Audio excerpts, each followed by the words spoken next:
Reggie here, your friendly neighborhood bodybuilder and comic book collector, and I want to welcome you to another one of my live streams. This is Comics Today, and we are about a minute late because I was sitting here reading a text message or a DM from my younger brother who has been enlisted to help me with the channel. And I'll talk about what he is actually doing in a moment. Definitely want to welcome everybody to this episode of Comics Today. This is the show that we do on Wednesday to celebrate New Comic Book Day. And we typically, during this show, we'll talk about something that is in the news, and I will have a guest or two on the show that will help me to make sense of what is actually happening out there. And we are going to have a guest on this show, a guest that I actually spoke with yesterday night for a podcast. And after a interview with him and a hot tub session, I had an epiphany. I was like, I need to get this guy on the show. So I sent him a message. He responded back, and he's going to be on the show because we're going to talk about some things. And hopefully those things that we talk about will be insightful and helpful to some of you out there in the comic book community. So I definitely want to encourage you to stay tuned for that. What we always do on this show, because it is a celebration of New Comic Book Day, we typically go to the chat. And what we do is we highlight those folks that have been able to go out to the LCS and or pick up some books today and ask those folks to shout out what they picked up. We talk about those things a little bit. And if they happen to have read something today that was really good that we should put on the top of our stack, we also want to highlight that as well, because oftentimes we pick up a lot of books. And the question is, what order do you read them in? If there is something dope that is out there, I want to know about it because I want to read it first. And I will tell you, I hit the LCS today. I walked in, I said, what do you have for me? They looked at me and they said, we have nothing. I said, I cannot go home empty handed. So I bought some stuff. I bought one thing, but I bought 4 copies of it. And we are going to talk about what that is in just a second. So I'm going to go to the chat real quick and see if you guys picked up some stuff. What is this? Savage Avengers, something is killing the children. What is that? Number 1, the 8th part. I guess that may be the 8th print. Sorry. I completely butchered that abbreviation there. Gung Ho 2, 3, and 4. My man Matt Woods picked up some stuff. Action Figure Comedy is up in here. If you guys haven't subscribed to this channel, I definitely encourage you to check it out. There were some hilarious skits on there with comic book and superhero related figures. So definitely some good stuff. Justice League number 1 over here from Saul. It's good to see you. Welcome. Mark Andrews picked up Dune, Firefly, Department of Truth. A couple of other things there. Savage Avengers matching up Matt Woods up there. Berserker 2. Curse of Man thing. Picked up some nice stuff. What was that? Beta Ray Bill. I think it was issue number 2 that was out this time. L. Smith is in the house. Always picks up a stack of stuff. This dude is like a hero. He is like a walking hero to LCSs because of the quantity of books that he picks up every week. He picked up Bitter Root, Berserker 2, Silk 2 once, and Future 18, and several other books that you guys can see up there, including that shiny Berserker number 1 3rd printing. At cover price, he says. That's what's up. Congrats on that, my man. What is this? So here's the thing. No one at all is confused by the statement that is on the screen right now. DC Dude picked up a lot of DC books. No one is surprised by that, but he says he picked up the new Robin book, which is great, Teen Titans, and some other books. That's what's up, DC Dude. Welcome to the live stream, my friend. Wade picked up Silk 2. That's what's up. Colin picked up Marvels and also Alien. Did you get 1 or 2? I think I read 1. I'll tell you, Colin, 1 was a struggle for me. I've heard 2 is better, but I have not read it. So I've heard it's better, so we shall see. Picked up a couple of books here. Berserker 2, the Miles Clone Saga. Let me know what you think about that. People have been talking about that, but I personally have not yet read that one. So scrolling through, Clyde is up in here. Picked up Berserker 2, Something is Killing the Children, the 8th print. Thank you for spelling all the words out. That way I can just not butcher it. So thank you for that. Scrolling down through the comments here and see what you guys picked up. Action Figure picked up the new Batman Superman trade. That's what's up. Good stuff. Scrolling through, Joe is talking to his fellow DC lover over there. That's what's up. All right, so I'll show you guys what I picked up. This is the only book I picked up, and by only book I mean the only title. Picked up 4 copies of the sucker, man. So this is a Berserker 2. I have not yet read it, but I've heard really good things about it. And when I was in the shop, like I said, I was like, what do you guys have? And they were like, nothing. I was like, I gotta buy something. So I got this. And they walked over. They got my books from the back, and they walk over, and I'm like, well, what are all those? And they were like, these are all the prints. And I'm like, but they look the same. They were like, no, this one is shiny. So as a collector from the 90s, I could not resist the temptation that comes with shiny foil. And I think many of you know what I'm talking about out there. So I got the, here's the black cover. There's the black cover. And then there's the black foil cover right there. So picked up 4 books, man, the white, the black, and then the shiny foil version. So some cool stuff. I'm looking forward to reading that book again. I've heard nothing but good things about that book. So foil covers, I'm telling you, man, I'm telling you, it is like, I don't know. I don't have cats, but it's like maybe catnip, if that analogy makes sense. It is like Nirvana. You know, you give me some shiny foil, some holograms, man, some die cut and some stuff like that. I'm like, yeah, buddy. Yeah, buddy, we are at home right there. So Matt Woods, don't rain on my parade, Matt Woods. He says, am I the only one that doesn't care for foil covers? I don't know. You might be. You might be, bro. No, nothing wrong with that. Nothing wrong with that. Joe is on team foil. Scrolling through, what is that, Dave?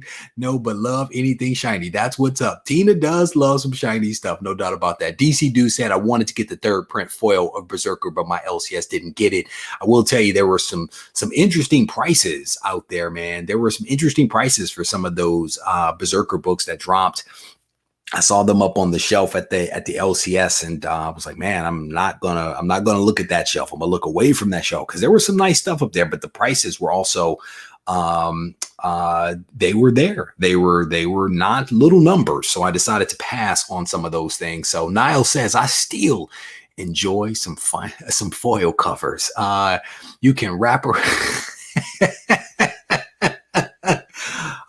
you are a nut. You are a true nut, my friend. Again, we welcome and enjoy all points of view here on this channel, whether you like shiny foil or not. We still enjoy you and welcome you with open arms. So to the point that I was making earlier today, I was watching, I don't know if you guys have seen this show. It is the Mark Wahlberg show. So I watched this show, and I can't remember what station it was on. So I watched this show. And about 15, 20 minutes into the episode 1, I had to get up off the sofa. I had to get up off the sofa, and I had to go do something, because this show just like inspired me to get busy and to like do some stuff. So like I got up off the sofa, I came in the comic book room, and I just started doing work. You know, my mind started racing about all the things that I needed to do. And the show follows Mark Wahlberg like pre and during the pandemic, essentially. And, you know, this guy's almost 50 years old, full of energy, still works out, has all these businesses, all these business partners, and he's just making magic. And it motivated me. Watching that show motivated me big time. And that was when I decided that I needed to do a couple of things differently. And so I actually reached out to my younger brother and enlisted his help with helping me with the podcast.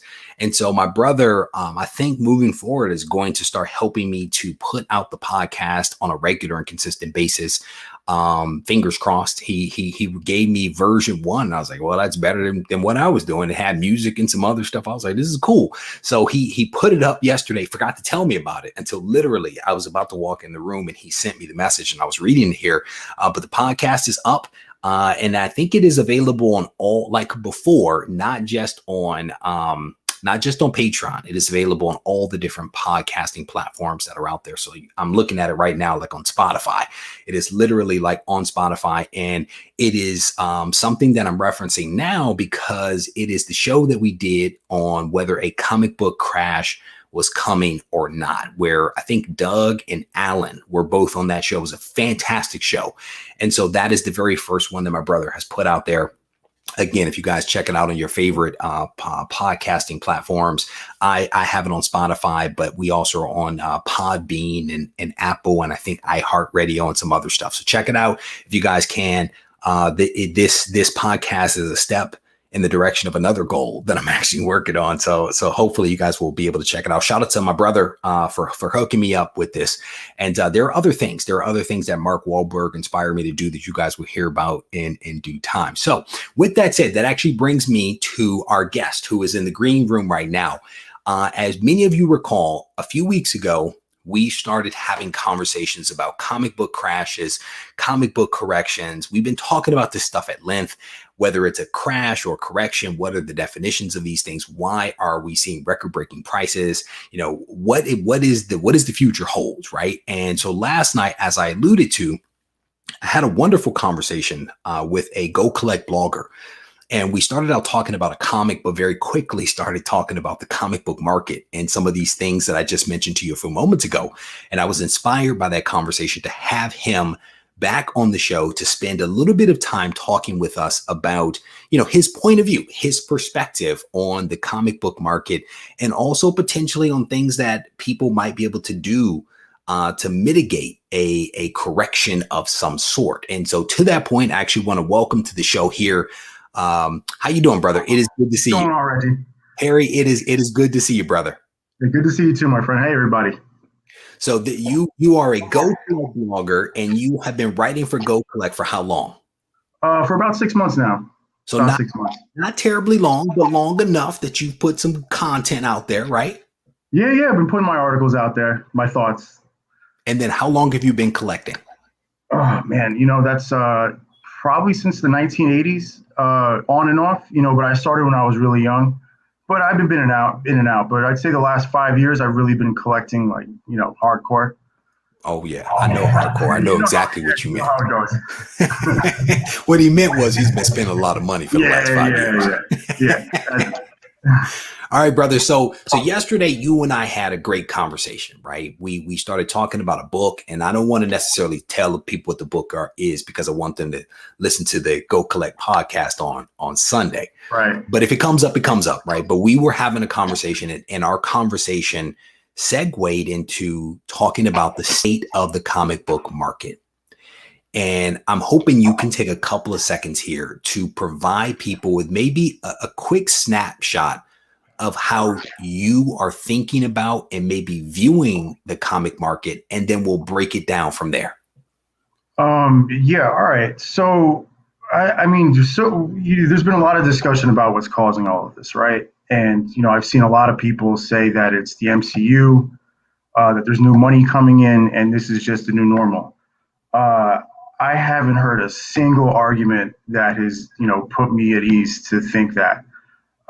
You know, there's just so many books that are just flying right now. I mean, they've all gone from, like, you know, they're up from 400 to 1,000%. And, you know, I'm just skeptical. Like, I just don't understand how people don't think that, you know, it's going to eventually stop. It can't keep going. It's just, you know, what goes up must come down. So, you know, my thoughts are, to be perfectly honest, it's just, you know, rampant, out of control speculation. And, you know, a lot of people are getting paid from, you know, promoting speculation. I mean, that's just how it is now. You know, you go into your local comic book shop, you know, you see people there with their top 10 lists, and they're there and they're just searching through bins looking for hot books to flip. And, you know, you take rampant speculation, which has been, you know, going on in the comic market for years now. And then you take, you know, the only thing that's really changed is COVID. You know, it's not the MCU. The MCU has been around for 10 years now, at least. So it's COVID, and, you know, think of it this way. You go to a casino, right? And they give you, like, free play. It's like, hey, here's $20. Go have fun with it. A lot of people just got $5,000, $10,000. That's a lot of free play. So in my mind, the comic market's just kind of turned into a casino in a lot of ways. And, you know, you take free money and you add speculation, and it's a perfect storm. And I just can't justify the prices on some of these books going up. You know, I mean, the Deadpool movies came out, right? And, you know, a 9.8 was still around $750, $850. Now we're north of $3,000. I mean, what caused it? I mean, it wasn't the movies, right? I thought movies were always the catalyst. It wasn't me because I didn't buy one. Yeah, I see it behind you. But, you know, I mean, that's my thinking. So I'm just wondering, I feel like everybody needs a reality check because, you know, be perfectly honest, like, I know nobody wants to hear it, But, I'm just trying to, from my mind, lead people in the right direction. I would hate to see people buy a key for $3,000, $4,000, $5,000. And then, in my mind, I think what's going to come, the two catalysts for the spiral downward is going to be graded books coming back. And we talked about that yesterday. Mm-hmm. And, what happens when, every single book and every single character can't make it to the MCU? It's just not going to happen. So 99% of these books that everybody's gambling on, they're going to have to drop. So, besides graded books, my thought process is that, the next round of MCU announcements is going to miss the mark for a lot of stuff. And then I think at that point, I make a lot of financial term like references. It's going to be like a panic selling. You're going to see books that people are like, oh, wait, this didn't hit. What am I doing with it? And they're all going to come to market. And, I'm not saying that about every book, right? But, a lot of these copper age books and these modern age books, there's populations. And, to go back to our conversation yesterday for people that obviously no one's heard it yet. So, the thing is that I forgot to mention was the Hulk annual one. The thing that I like about that book is that it's the population's 1,000. Some of these books, the population are 20,000 books. It's just how you have a $2,000 9.8 up from 450 with 20,000 graded and then another 400,000 copies out there. I mean, I don't understand it. So let's break that down. Basically, what you were saying is that right now you feel like there is just rampant speculation and spending that is driving up these prices, that is fueled by a couple of things, like people sitting at home bored that are basically buying comics potentially for for entertainment, if you will, because they don't have anything else to do. Is that what I'm hearing? Yeah, I mean, that's definitely part of it too. It's boredom and it's free money. So, like there was an article in GQ and it was about revenge spending. That's the term that they actually use, and it was revenge spending. And people are they're home and they're angry and they're bored and they got free money. If you've wanted a Wolverine 1 for years and it was $250, but somebody hands you $2,000 and it goes up to $1,500, who cares? I mean, if somebody handed you $10,000, who really cares? And people forget that people keep discounting these stimulus checks. But if you have 4 kids, you're getting a check for each one of those kids. You're over $10,000 already, just free money. I mean, people have said it's wealthy people doing it, but I don't think wealthy people are buying Copper Age comic books. Maybe they're buying the high-end Silver Age stuff, but I don't see people buying Amazing Spider-Man 316 because they're millionaires from Bitcoin. I just don't buy it. So let's break it down a little bit more. So you feel like there's some spending that is happening here that potentially will result in not all, but some comics falling off a cliff as a result of, and I'm tying it back to some of the things we talked about yesterday. So just correct me if I get off base, but they may fall off the cliff because of things opening back up. The spending, the stimulus checks aren't coming in like they were before. The MCU next round of announcements basically put an end to certain speculation because there isn't a movie or a TV show coming that is associated with those characters. And as a result of maybe those things and a few others that you may correct me on, that is going to result in certain books basically losing value and people are panic selling. Did I kind of encapsulate that right? What would you adjust to that? No, I think you got it spot on. That's pretty much what I'm trying to say. That's where I think this is headed. I mean, I'll put it to you this way. Where do you think that these are going to stay at around $2,000, $3,000, $4,000, some of these books? I mean, I think, for instance, like the first Sabretooth has jumped up $10,000. I mean, it's crazy, and I think just real quick as an example. So, just as proof of this type of speculation, people forget that, slabs have serial numbers. So, I have a bad habit of checking eBay sales religiously, like stock tickers. And, like for instance, like a Hulk 345, it's an awesome Hulk McFarlane cover. I love it. There aren't that many 9.8s, typically around a $400 book, right? So, people are into the whole newsstand thing. I think that's a scam, but that's another story. Sorry, just more speculation nonsense. I love New York. Sorry. But the thing is, so this book sold, right? And I was watching it because I just like the book. Sold for $700 newsstand, right? This is maybe like 2 months ago. Gets relisted at $5,000. And then that doesn't go, gets relisted at $10,000. And I don't understand why and it's sold. It's sold. So if anybody can explain to me why somebody would buy a book for $10,000 that somebody bought for $700 2 months earlier, and that's what's going on. That's what's going on. Just follow the serial numbers. Look at the sales, follow the serial numbers. You'll see it. It's all right there. People are just buying, flipping 2 months later. So here's the thing. Let the static clear up. So I don't know if you're right or wrong. I don't know. I don't either. And neither do you. But part of what we are trying to do here is to put out a cautionary note and to provide people with a perspective to consider, because your perspective is just as valid as someone else's that is like this, everything's great. This is the new normal. Everything's fine, right? It's just as valid. So let's say that what you are outlining here does indeed happen. What are your thoughts on how someone can maybe mitigate or lessen the impact of what you're describing on their collection? How can they lessen that impact for themselves? Kind of give us a couple of things to think about. I mean, here's the thing. I don't day trade comics. I have my books and I hold on to them. So, that being said, that's how I approach it. I'm not out there flipping stuff. It comes with the territory, but I try to avoid it. That being said, stuff going on right now, I'm sitting it out. That's number one. I am not chasing books down. If it is increased 400%, I'm not banking on it increasing 1,000%. Sit it out until this calms down. That's what I'm doing. If you really feel the need to buy something right now, I would buy a blue chip Silver Age key, because even if that goes up or down a little bit, I don't think you're going to lose a lot of money on it. But that being said, I'm just kind of watching to see where this goes. To be perfectly honest with you. Yeah, and I've actually heard something similar. I was talking to a dealer earlier today that made the comment that they were basically waiting to see how things were going to play out. They were like, I'm still selling books because I need to eat, right? Because that's what they do.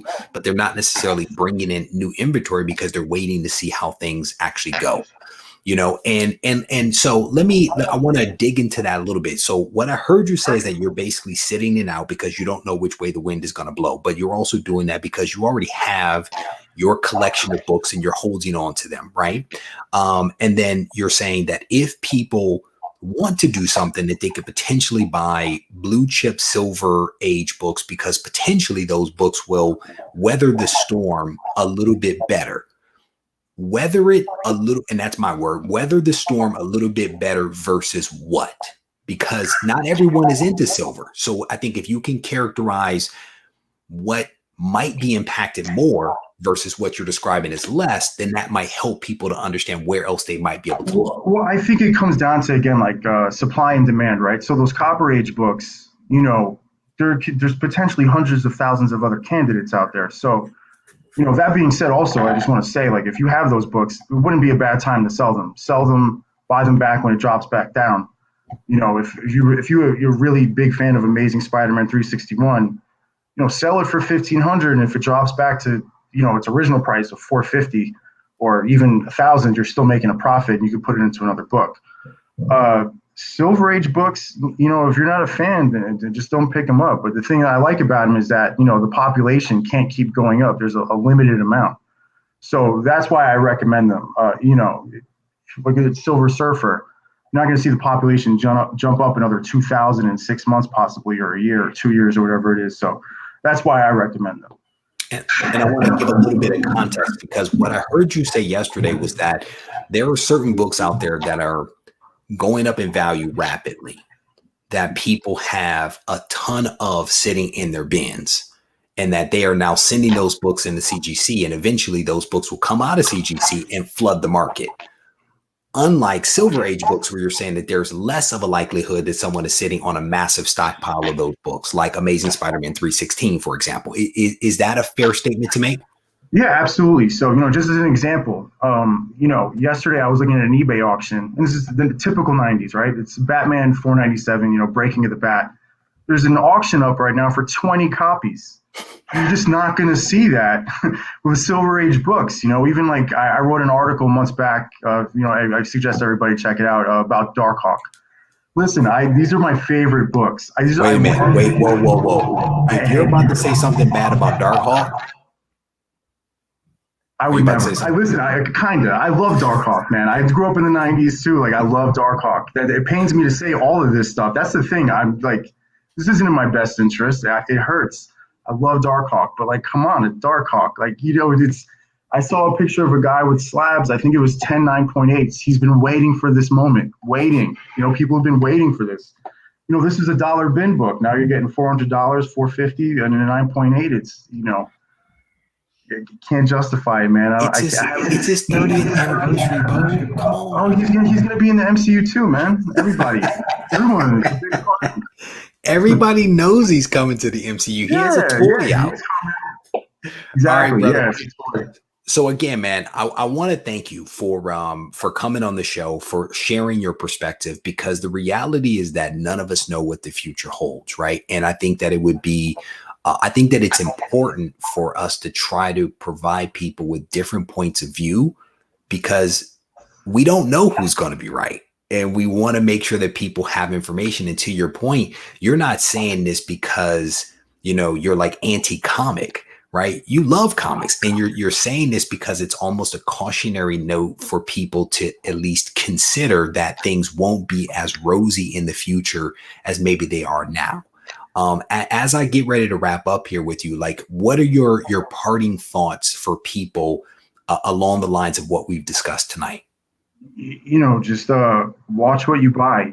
Just like you said, I don't want to be the person saying this. I just find that too often you see everybody with the hot list and everybody talking about buy this book, buy that book. Oh, this is the next second appearance, or this is the first cover appearance now, and it changes every 6 months. But you never hear anybody say like, hey guys, maybe we need to pump the brakes a little bit. And that's what I'm just trying to do, because I hate to see people lose hard-earned money. So don't cave into FOMO.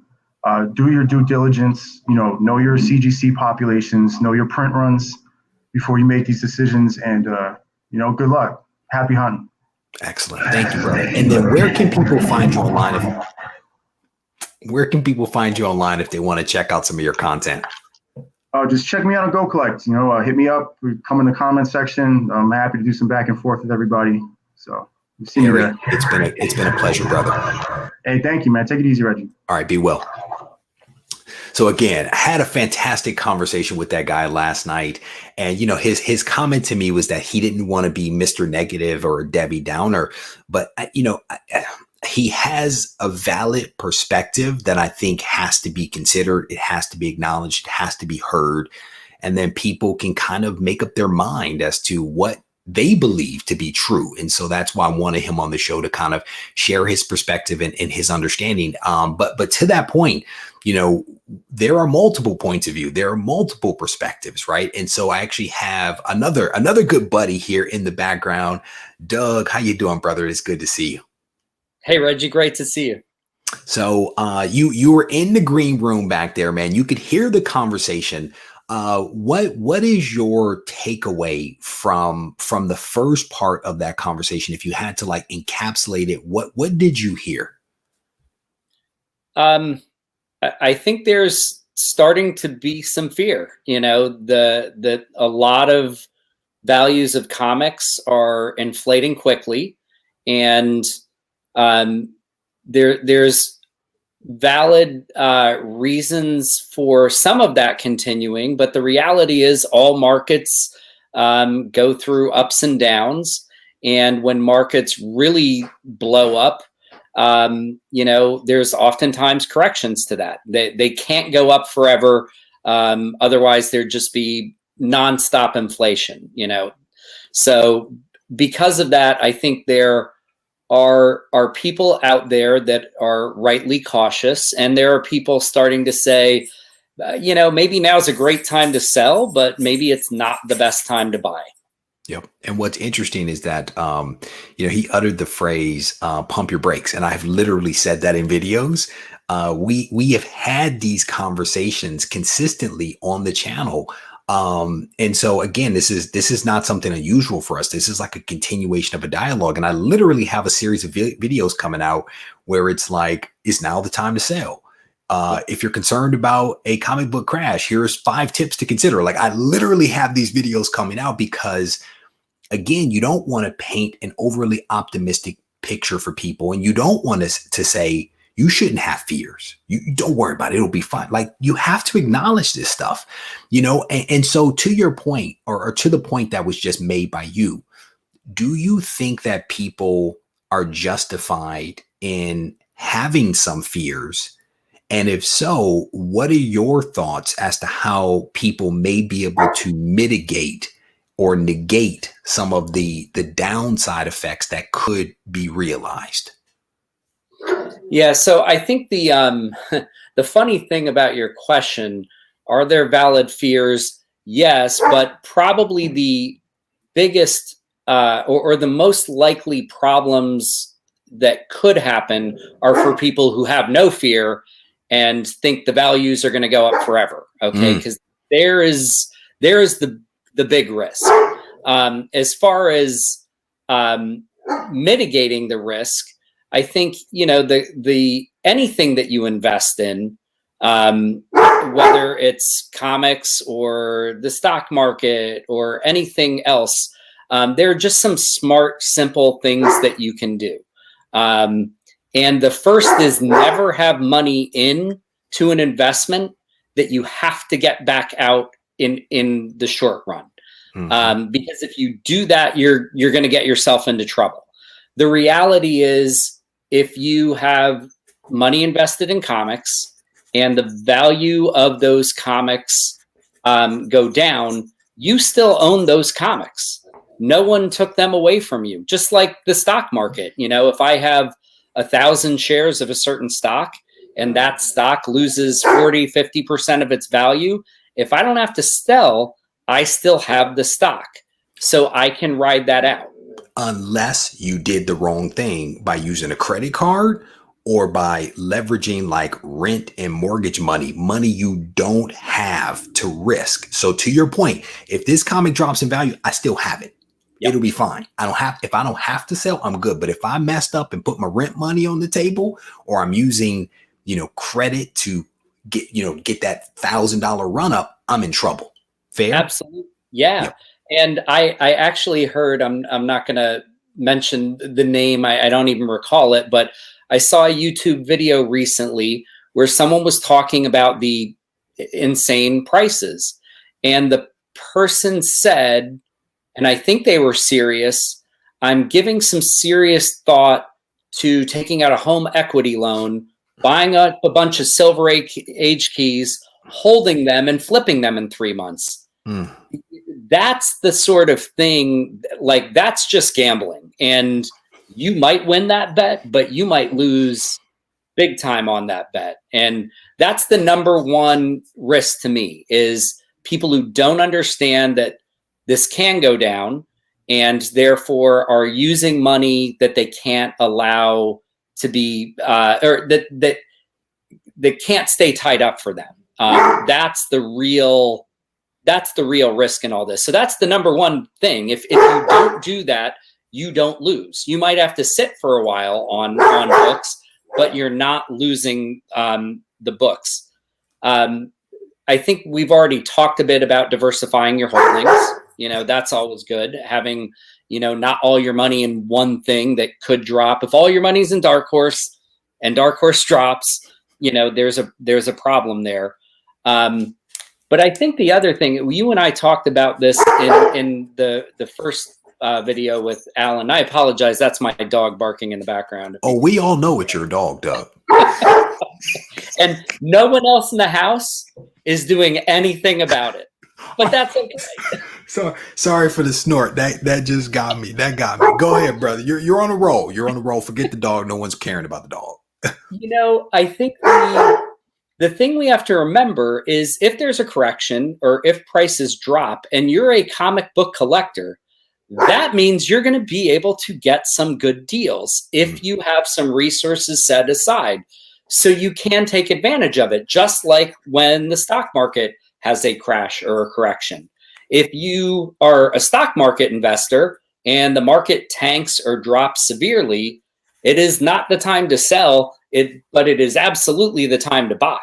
So, you know, while I get some of the fear, I also look at it like, hey, you know what? If it happens and I don't have to sell anything, I'm going to be okay.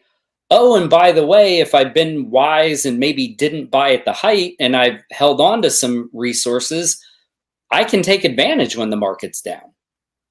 Yeah, I think those are all wonderful points, and it to some degree or another dovetails with some of the comments that Harry made as well. His comment, and I'll translate, was almost like keep your powder dry, you know, and wait it out to see what's going to happen. And your thing is, well, keep your powder dry, wait to see what's going to happen. And if it does go down, then you slide in and you capitalize on that dip. And that's actually something that we've heard repeatedly from a lot of folks that are out there. So again, I think really good tips that you kind of offered up here. I will ask your perspective on something else that he kind of talked about. And it was this idea, and I think I know your answer to this, but I have to ask the question for this discussion, that there could be books out there that will be impacted differently based upon the correction. And he was tying it to books that have high census numbers may be dramatically impacted versus those that have lower census numbers, almost regardless of the age. And he cited for me yesterday, for example, Ultimate Fallout 4. While that book is super hot, there are roughly, and my numbers might be off, about 4,000 copies on the census versus like another book that has, you know, 15 or 20,000 books that are on the census. That book with that high census number might be impacted more than the Ultimate Fallout, despite the fact that they are both performing really well right now. Thoughts on that? First of all, I do agree, because all of this comes back to supply and demand. So if eventually demand decreases because people are scared off or leave the hobby, maybe because they weren't in it for collecting, just purely investing, and demand goes down, value will go down, especially when there's a lot of supply out there to buy up. If some demand drops, but you can't find supply, then eventually that's going to mitigate that price drop. So I do think there's some truth to that. I don't think it's quite as simple as all high census books, though, are at risk, because the reality is that hasn't been the case in the comics market. You know, there are major keys like Hulk 181, Giant Size X-Men #1, that have very, very large census populations. And I don't see the demand for those books ever dropping so much that, not that those books can't drop in value, they can, and they can correct, but I don't ever see it getting to the point where there's just so many people who want to get rid of that book and no one is interested in buying them. So that's kind of my asterisk on that. I do agree lower supply is a protective factor against that, but you still have to have the demand. And if the demand outweighs that supply, you're going to be in good shape. And I think that's one of the challenges. And I'm not, you know, pointing fingers at Harry at all. This is not that. So much of it is that the guidance and the thoughts that we've been sharing via the various streams is somewhat general. And I think people have to take the time to look at the specific book and the specific character and all of the details around it to make sure that it actually fits, because it might not. There could be exceptions to the rule, and we're not really giving rules. We're giving things for people to think about. And I think, you know, again, I want to just put that little disclaimer out there for people to kind of think about. So as I get ready to wrap up here with you, brother, parting thoughts, comments, anything that you want to offer up to the assembled masses? No, just be smart with your money always, you know, be diversified. Don't risk what you can't lose. And remember, this should be fun. It shouldn't be, you shouldn't ever worry about losing your home because of your comic collection. So, and certainly don't get divorced as a result of some funny pages, because man, you start taking out second mortgages, and if you have a significant other, there will be some significant issues. Rest assured.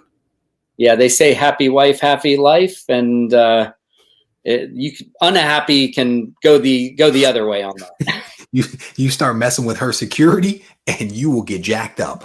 On that note, brother, I am going to thank you. I definitely appreciate L. Smith over here talking about Turok #1.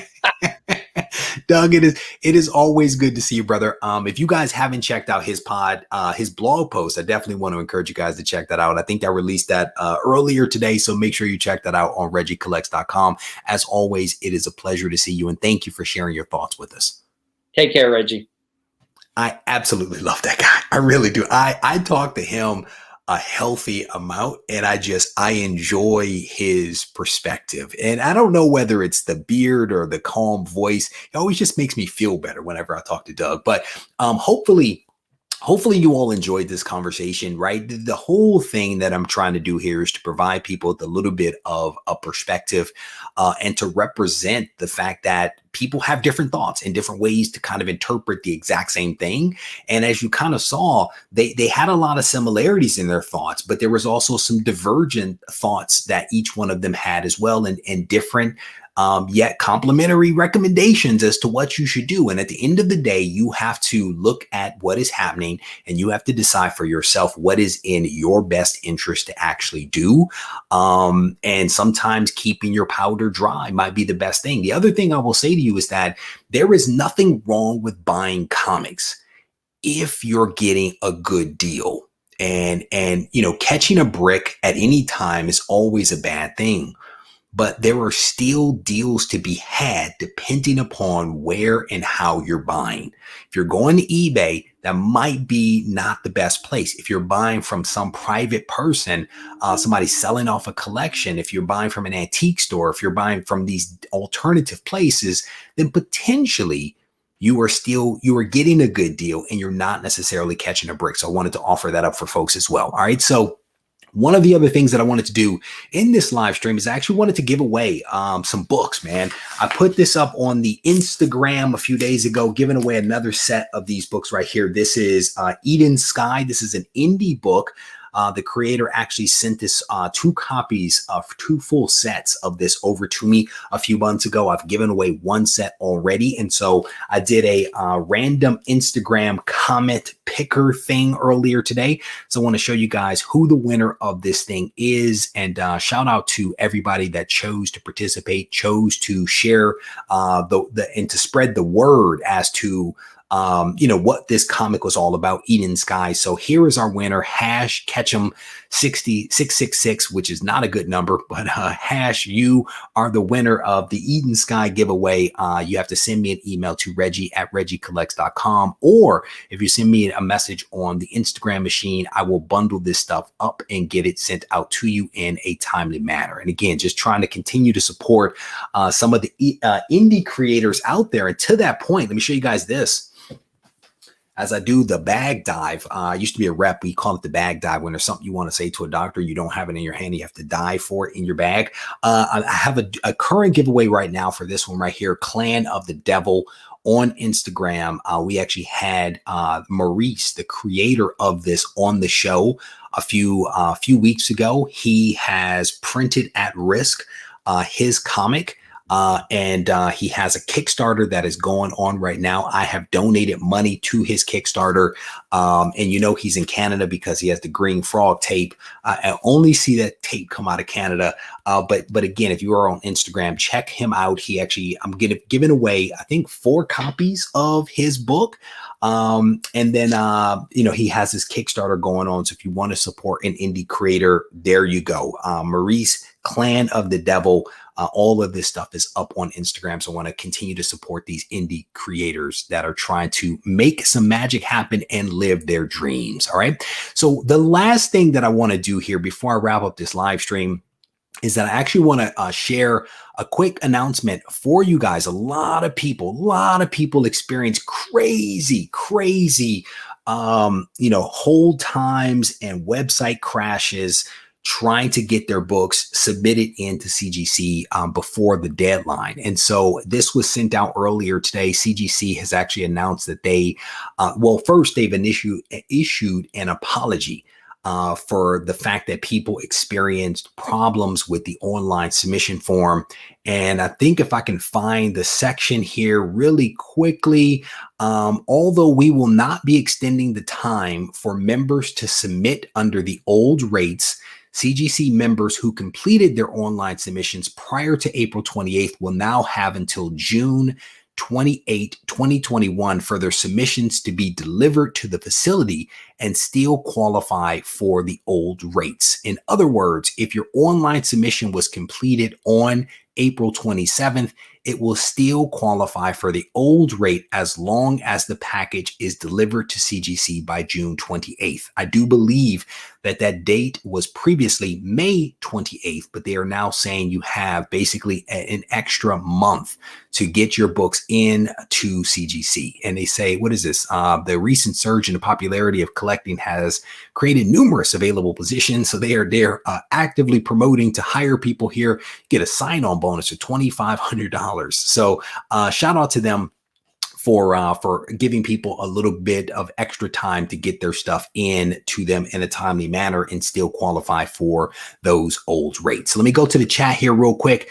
And I have lost the ability. I've lost the ability to see the chat. So bear with me as I attempt to share my screen one more time to free up my chat, because I want to go there before I wrap up this live stream. So bear with me, people, here as I try to, there we go. We brought it back. Let me scroll through. So good stuff. Thank you, Joe. I definitely appreciate it. He says, robust discussion tonight. Just enjoy mixing it up with you guys. I don't know if he's talking about me or talking about the chat. Either way, I'm going to take credit for it. One last thing I will tell you guys is that we are still giving away a copy of a really awesome book this week. It is Secret War, issue number 2, the first appearance of Quake. And in one of the videos that is released this week, there will be a phrase. You capture that phrase, you head over to the community tab, you plug in 3 pieces of information. One of them is the phrase from the video. The other 2 are relevant to you, and you could win this book on Sunday night as part of the Ready, Set, Go preview show. So hopefully folks will get into the running for that book, and one lucky person will win a really, really nice copy, 9.8 with white pages. That is a dope book. It's a black cover. Really hard, always with black covers. So there you go. All right. So I definitely want to, oh, Neo's in the house. That's what's up. Uh-oh. He said, good. He says, good show. I have the opposite thoughts on all of it. So Neo, brother, we are going to have to get you back on the show so you can share your perspective, because again, you know, there is not a single point of view, the same way that there is not one single way to collect comics, right? Everybody has a perspective and an opinion. And as long as we can share those opinions and perspectives in a respectful way, they will have a voice here on the channel. So maybe we'll get Neo back on the show, and we can chat a little bit more about your perspective, my man, as a person that is a card collector, but has segued into comics as well. And again, we welcome all people here in the comic book community. All right. With that said, I'm going to wrap up this live stream. I want to thank you guys for hanging out with me just a little bit. And as I mentioned, the podcast, the Regie Collects podcast, is now out there and available for people on the various podcasting platforms. And I believe that you should be able to access it and listen to Doug, Alan, and myself have a great conversation about a comic book crash / comic book correction. It is available on all of the various podcasting platforms. Please give it a listen. It'll make my brother happy. With that said, if you guys need to reach out to me, feel free to do so on Instagram at Regie Collects. Take care.